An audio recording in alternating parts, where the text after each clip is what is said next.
My first connection was through my parents. They knew that as a graduate student, they knew my interest in economics was to use it to help poor countries. And they told me about the quality of World Relief's work and encouraged me to support them. But then as a young economist, I learned that Reverend Arthur Gay had become the president of World Relief. He actually was my father's assistant minister when I was a small child. So I wrote to congratulate him and offered to serve World Relief in any way I could, not knowing what I could do.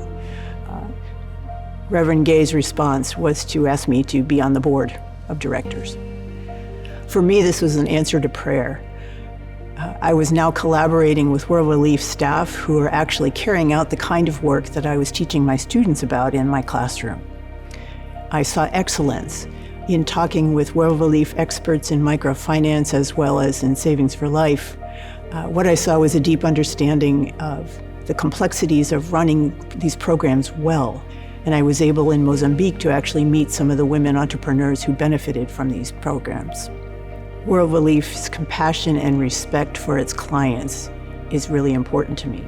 In fact, in economics, this is an important point and something I try to teach my students, that in order to help poor individuals globally, we need to know who they are, work with them, and try to address their needs together. And this is something that World Relief is committed to. Finally, I also saw integrity. And this was, for me, this was most aptly seen in the response of the US State Department, which has long used World Relief as one of its 9 major resettlers of refugees.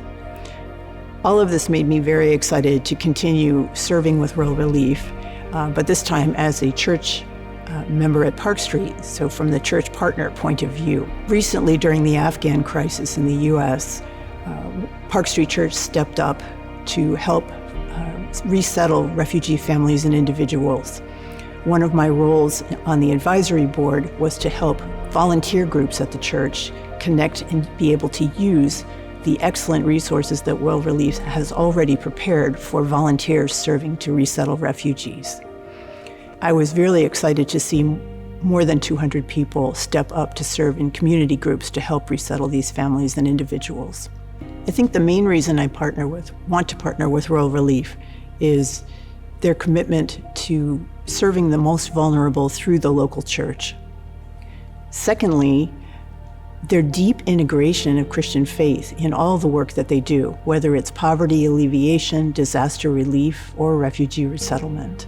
What gives me hope is that the Lord is present and working both through the church and through World Relief. And my most poignant testimony to this came to me from a Rwandan mother, a single mom named Christine, who is a mother of 5 but adopted 5 orphans after the genocide. She lived in a 2-room mud house, and we were meeting with her to see how she was doing after she received doors and a roof in order to keep her house from washing away in the rainy season. She thanked World Relief for all the work on her home, but then she said to us, "Mostly, I thank you for your prayers. Everything else is secondary."